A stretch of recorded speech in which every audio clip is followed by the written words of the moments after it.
एक घने जंगल में एक गैंडा रहता था। गैंडा न सिर्फ बहुत ताकतवर था बल्कि अपनी ताकत पर बहुत घमंड भी करता था।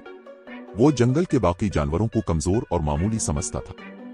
गैंडा रोजाना नदी के किनारे जाता और अपने बड़े सींग और मजबूत जिस्म की तारीफ करता। जब भी कोई जानवर नदी के पास आता, गैंडा जोर से चिंघाड़ता और कहता, मैं जंगल का सबसे ताकतवर जानवर, तुम सब मेरे सामने कुछ नहीं हो। छोटे जानवर उसकी आवाज से डर कर भाग जाते और बड़े जानवर भी इसके गुरूर से तंग आ चुके थे, मगर कोई इसका कुछ नहीं कर सकता था। एक दिन जंगल में एक नया हाथी आया। ये बहुत नरम दिल, समझदार और बाअदब था और जिस्मानी तौर पर भी मजबूत था। उसने जल्द ही जंगल के जानवरों के दिल जीत लिए। गैंडा को ये बात पसंद ना आई।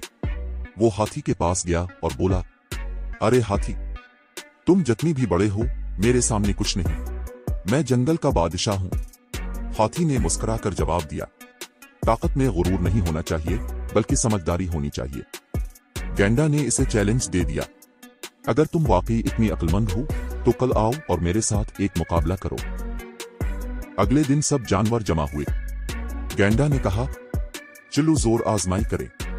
हाथी ने नरमी से कहा, नहीं गैंडा, हम जोर आजमा कर क्या साबित करेंगे। चलो हम एक पहाड़ी पर दौड़ का मुकाबला करते हैं। गैंडा हंसा, पहाड़ी पर दौड़? मैं तो भारी जिस्म वाला हूं, ये तुम्हारी चाल है। हाथी ने जवाब दिया, तो क्या तुम अपनी ताकत पर घमंड नहीं करते?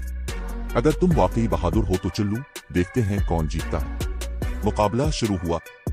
गैंडा ने जोर लगाया, मगर पहाड़ी चढ़ते हुए इसका सांस फूल गया।